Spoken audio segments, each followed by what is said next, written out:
En Noticias Caracol ahora queremos hablar de la preocupante situación que han tenido que afrontar miles de personas para poder cumplir el sueño de llegar a los Estados Unidos.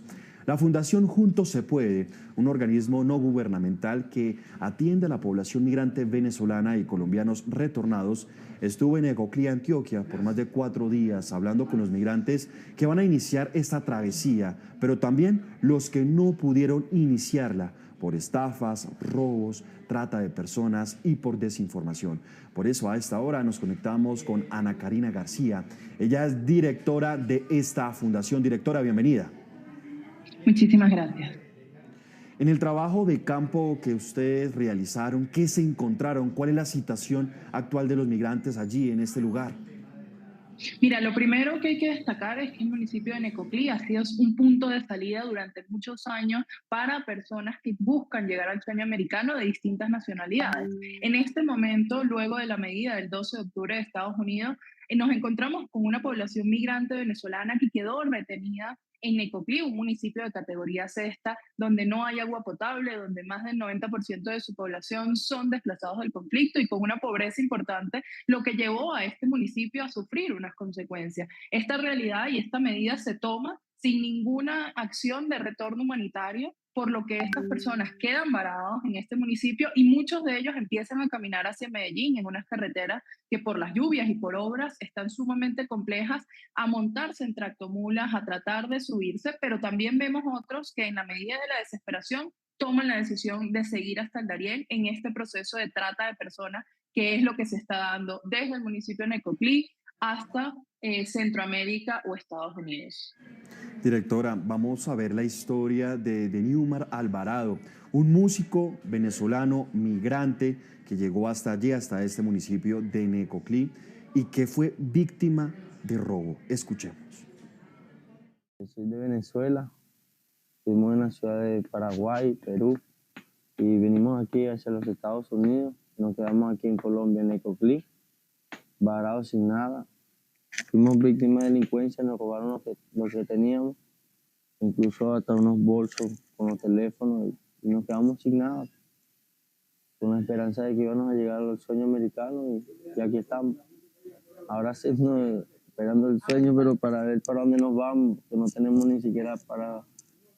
Solo lo que hacemos el día a día, lo que trabajamos para comer, esperando a ver si dicen, nos da una esperanza de seguir, para uno buscar manera de seguir trabajando aquí con lo poco, para pagar para irnos. ¿Qué es para ti el sueño americano? Sueño americano para mí es llegar y primero un futuro para mi familia, primeramente yo, para poder darle a mi hijo una estabilidad, de que él pueda estudiar, pueda tener su mejor calidad de vida. ¿Por qué Estados Unidos y no quedarte en Latinoamérica, Colombia, Perú, Chile, Paraguay, donde estaban? ¿Por qué atravesar el Darién? Porque hay más posibilidades, hay más oportunidades allá. Por lo menos, en mi caso, pues yo soy músico, yo canto, escribo, toco teclado, y tengo un proyecto muy bonito que es un proyecto urbano, y allá hay muchas oportunidades, de allá donde mayormente cazan los talentos, ¿no? Y yo no quiero ni por fama ni nada, solo quiero mostrar lo que yo sé, lo que yo he venido dando desde muy pequeño.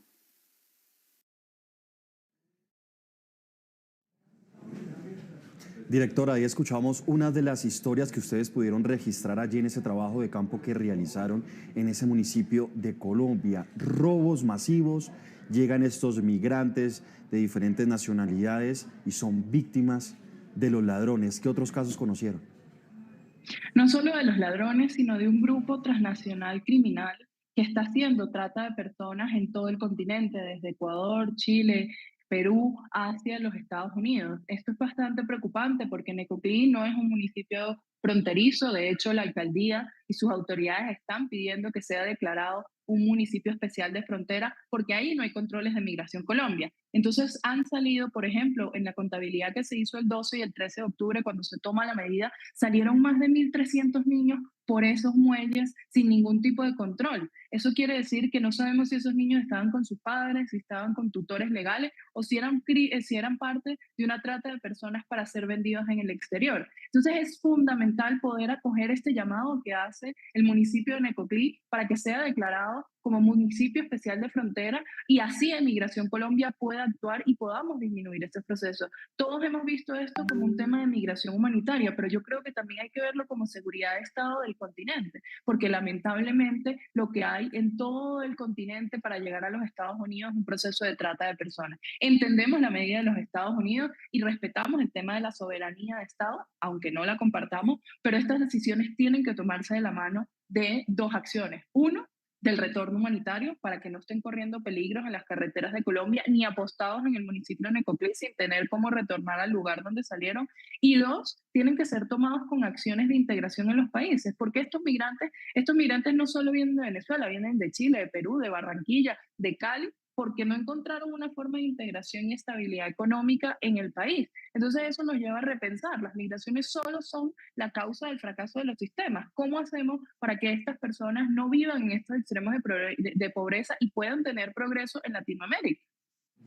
Directora, hablemos de cifras. En la investigación y trabajo de campo que realizó la Fundación Juntos se Puede, habían represados aproximadamente 10.000 migrantes, en su gran mayoría venezolanos.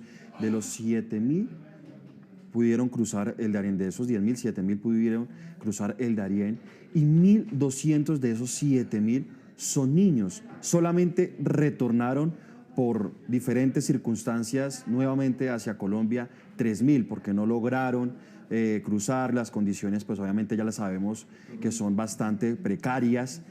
¿Qué se sabe de estas cifras? ¿Se han actualizado? ¿Se han incrementado? Mira, aproximadamente estaban saliendo por los puertos de Necoclí cuando estuvo en su pico máximo 2.500 personas. Cuando nosotros estuvimos estaban saliendo entre 900 y 800 y hoy salen al día más o menos 500 a 600 personas. Entendiendo que un pasaje cuesta $50, promediemos, esos muelles están haciendo aproximadamente $30.000 al día con la salida de migrantes venezolanos. Con respecto al tema del retorno, lo que quedaba en Necoclí era un grupo de migrantes venezolanos que no tenían cómo retornarse y que poco a poco con el trabajo diario y con mucho esfuerzo han venido saliendo, aunque queda un grupo reprimido todavía en una de las playas de Necoclí. La situación no va a detenerse. Esto es un puerto de salida y un puerto de salida donde están saliendo migrantes no solo venezolanos. Nosotros encontramos migrantes ecuatorianos, encontramos migrantes chilenos, inmigrantes peruanos. Y lo que hay que ver esto es como una consecuencia a una crisis. ¿Cómo hacemos para buscar la solución a estas causas, pero además que el proceso que se está dando ahí de salida de esta migración sea muchísimo más digna y más humana de lo que es hoy?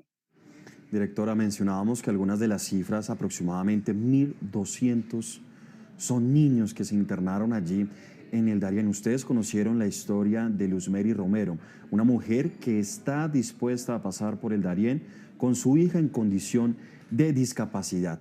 Escuchemos esta historia. ¿Por qué ir hacia Estados Unidos? ¿Qué es lo que te motivó a llegar a Estados Unidos? Una mejor estabilidad para mí y para mi familia. También por mi hija, porque allá están los mejores tratamientos del mundo. ¿Qué tiene tu hija? Mi hija tiene autismo, tiene retraso psicomotor, su riñón derecho le dilata potasio, proteína y calcio, sufre del colon, tiene colopatía, tiene anemia hipoclímica, se me olvidó la otra. Pero Ahí si tengo tú los vas a llegar papeles. así por el Darién, la vas a... Tengo que hacerlo. ¿Qué te obliga? O sea, ¿te obliga la necesidad de llevar a tu hija a Claro, buscar? sí. ¿Qué sabes del Darién? Nada. ¿Y cuántos niños? Ustedes son un grupo. ¿Cuántos niños viajan en este grupo? Viajan 6 niños y una de 15. Es ella. ¿Ustedes se enteraron del decreto de Joe Biden estando donde ya estaban aquí en Necoclí, venían en camino? El decreto que dice que van a expulsar a los... No, estábamos en Santa Fe de Antioquia apenas cuando dijeron eso. ¿Y qué sentiste en ese momento? Seguir para adelante. No sentí nada. O sea, tú nunca le prestaste atención a esto, sino vas a seguir siempre. Sí, voy a seguir adelante. Claro. Llego Y llego. Ya, claro. ¿Cuántos días tienes aquí en Necoclí? Acabo de llegar, llegué a las 4 de la mañana. Llegamos a las 4 de la mañana. Y durante este cortico tiempo, ¿dónde han ido al baño? ¿Dónde se han cepillado? No, ¿Qué han comido? no, ahorita no hemos comido nada. Por lo menos ahí tenemos unos panes que nos regalaron y eso es lo único que tenemos. Directora, escuchábamos este testimonio, muchos niños viajan con ella, no tienen qué comer, dónde ir al baño. ¿Qué condiciones ustedes encontraron a los menores de edad, a estos niños y a las familias allí? Mira, una de las cosas que vimos es que esta migración venezolana llega con muy pocos recursos, los recursos mínimos para poder pagar estos coyotes o estos días que son los que los transitan a través del Darién, como te contaba, con los procesos de trata de personas. Entonces, cuando llegan ahí, no tienen hoteles donde quedarse, se quedan en las playas, con un municipio que no tiene agua potable.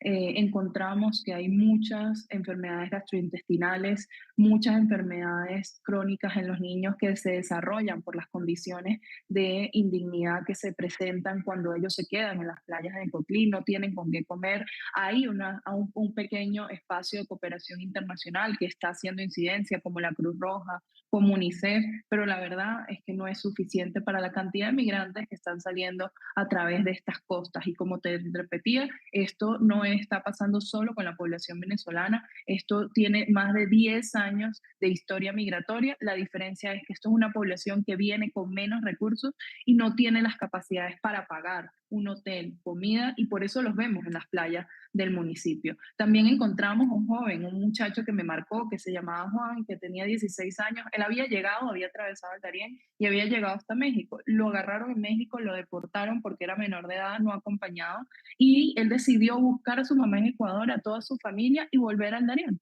Y cuando nosotros llegamos, los había agarrado la medida ahí en Necoclí y su decisión era seguir porque él decía que allá habían más oportunidades. Lo que vemos es una desesperación de una población que no encuentra oportunidades en América Latina y que ve el sueño americano como una posibilidad de futuro, sobre todo para los niños. La cantidad de menores de edad que nosotros vimos ese día que estuvimos en las playas al día siguiente es una cosa incalculable. Por eso nuestra mayor preocupación como organización es que estos niños ni siquiera sabemos si están con sus padres o tutores legales. Encontramos una familia que llevaba a los niños de la vecina porque la vecina ya estaba en Estados Unidos. ¿Qué va a pasar con estos niños que iban a reunificarse con sus padres en los Estados Unidos y los agarró la medida en Colombia, en Centroamérica o en cualquiera de estos países?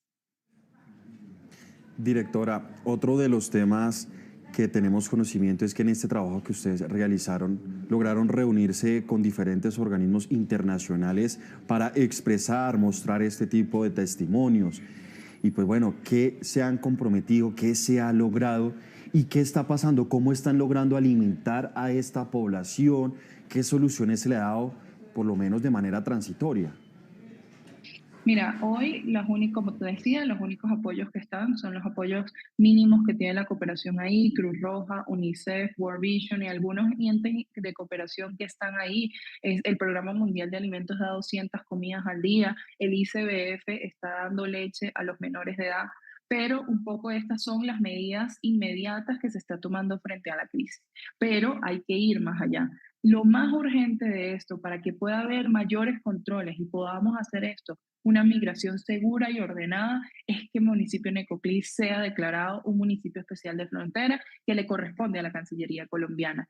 Dos, que la cooperación internacional ponga la lupa en poder crear un espacio seguro, ya sea, llámese albergue, llámese un espacio seguro como lo hay en el norte de Santander, que después de 4 años de migración con Víctor Bautista lograron montar ese espacio donde la gente puede quedarse, bañarse, comer e inclusive salir en buses o tomar un camino más descansado y en unas condiciones de dignidad diferentes. Esto es una necesidad en el municipio de Necoclí, urgente, pero también ese llamado es para la cooperación internacional, para que haya más apoyo para el municipio de Necoclí, para que estos fondos sean suficientes para montar estos campamentos humanitarios que son necesarios, como los hay en la salida de Panamá. Después que tú atraviesas el Darién, llegas a un campamento de la ONU donde son recibidos y tienen una mayor capacidad de acción para curar heridas, para atender a las personas que vienen desnutridas, para atender a los niños. Ahí sí se están identificando esos niños no acompañados. Muchos de ellos están entrando al sistema de protección de Panamá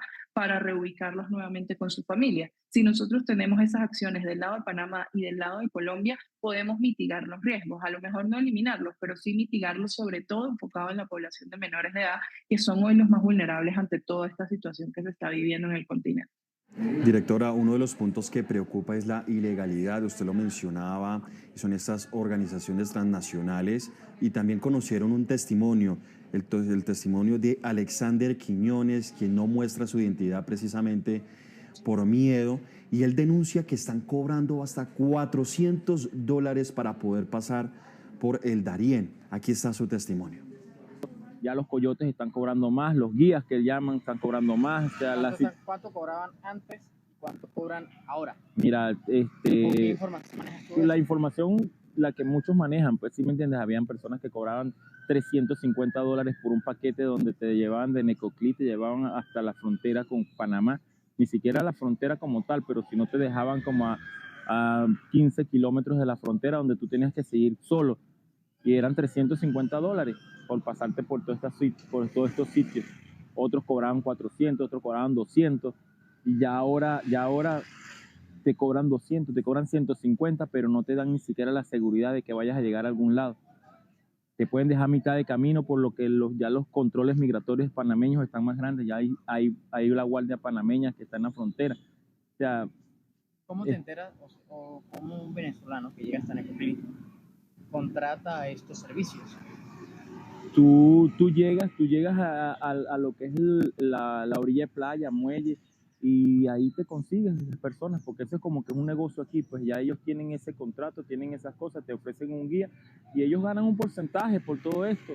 Igual por los medios de redes sociales, cuando tú no estás aquí, también te contactan por medios de teléfonos celulares, por medio de chat, y contratas eso. O sea, hasta que tú no veas la persona, no sueltas dinero, pero es así, pues es confiar en algo que no se ha visto. Directora, escuchábamos este testimonio, los coyotes, la ilegalidad en el tránsito por esta selva, una de las selvas más grandes o considerada la selva más grande del mundo. ¿Qué testimonios pudieron obtener adicionales a este? Incluso me contaban ustedes que denuncian abusos sexuales, pues usted lo mencionó, trata de personas por parte de estos hombres o mujeres que se están lucrando de esta necesidad. Mira, aquí vemos tres grandes delitos. El primero de ellos, el proceso de trata de personas, que es lo que ellos llaman los guías. Esos guías lo que son una persona que los recibe en el muelle, una persona que luego los recibe en Capurganá, Acandí o Sapsurro, luego una persona que los atraviesa en la selva del Darién. De hecho, cuando llegan a Candí, los llevan a un campamento ilegal donde los dividen por nacionalidad y les asignan un guía o un coyote. Luego de pasar en Panamá, ahí ellos tienen que pagarle vacuna a los grupos indígenas y dentro de la selva se están dando dos condiciones muy complejas. Uno, las violaciones a niñas y mujeres, y dos, el reclutamiento de hombres para el sembradío de coca y además para la distribución de coca. Muchos de estos jóvenes o de estos hombres, sobre todo porque son los que más están reclutando, les ofrecen dinero en la selva, les ofrecen montos que no ganas en un trabajo sueldo mínimo en Colombia, y muchos de ellos deciden quedarse, ya sea de forma transitoria o de forma permanente. Entonces ahí vemos que hay un alto número de migrantes que se está quedando. ¿Y por qué no sabemos cuántos? ¿O por qué no sabemos quiénes son? Porque no hay controles migratorios en la salida de Necoclí.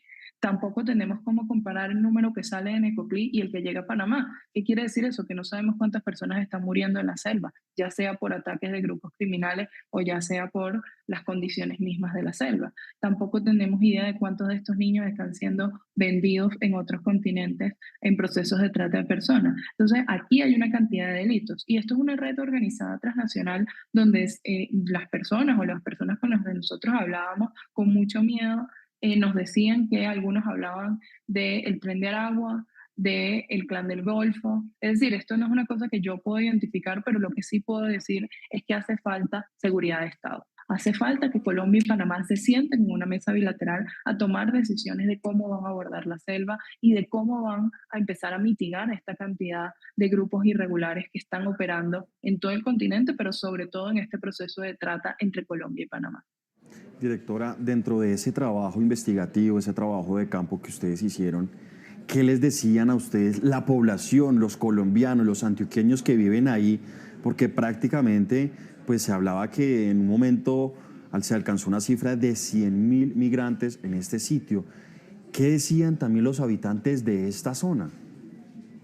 Mira, la cifra es de 150.000 migrantes más o menos estimada, porque como te digo, no hay cifras oficiales que han transitado por aquí. ¿Qué es lo que ocurre? El municipio de Necoclí es un municipio que vive del turismo. Con todo el proceso de llegada de la migración ha generado dos afectaciones. La primera, que la llegada de los migrantes apostados en la playa desincentiva a la población que quiera ir al turismo, pero la verdad es que ellos están en una playa de muchas que tiene este municipio.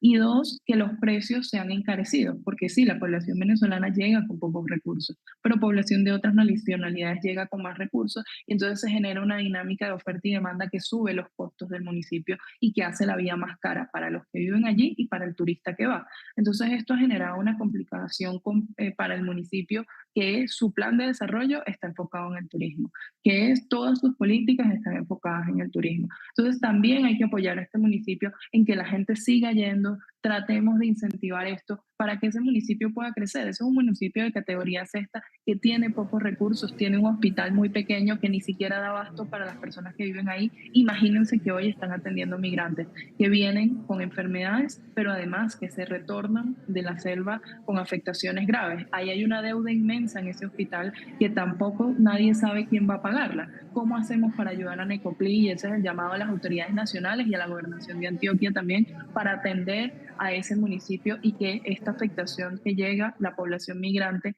no solo venezolana, sino de diversas nacionalidades, pueda convertirse en una oportunidad y no en una afectación como lo está haciendo hoy. También hablamos con las autoridades de la gobernación de Antioquia, donde se está haciendo un trabajo creando enlaces migratorios para todos los municipios para generar un proceso de gobernanza. Pero creo que hay que tomar acciones con mayor rapidez porque las afectaciones de un municipio como este pueden ser muy graves para su población y para el turismo de la zona si no se toman decisiones con rapidez.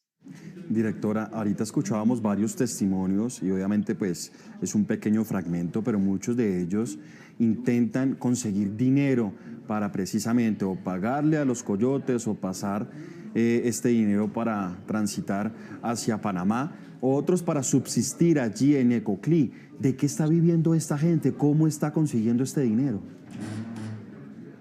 Mira, los migrantes ahí, uno de los trabajos que hacen, esto es una playa, esto es una costa, que vienen muchísimos palos de madera de la selva. Una de las cosas en las que están trabajando estos migrantes para poder conseguir dinero es retirando estos palos y entonces les pagan. Estos llegan todas las mañanas, ellos limpian y en esa forma ellos comienzan a ganar dinero. También otros están vendiendo pan, los compran a menor precio y los venden a mayor precio. Son muchas las actividades informales que se están dando en el municipio.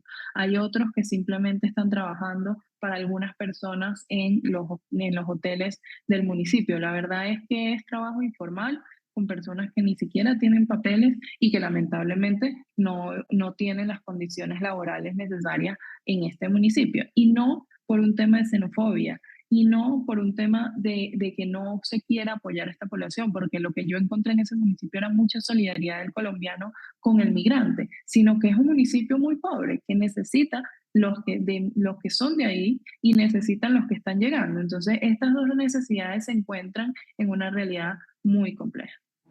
Directora, pues muchas gracias por estar con nosotros aquí en Noticias Caracol Ahora. Una investigación, un trabajo de campo que hizo la Fundación Juntos se Puede. Y muchas gracias por contarnos y mostrarnos estos relatos de muchos migrantes que en estos momentos buscan ese llamado sueño americano.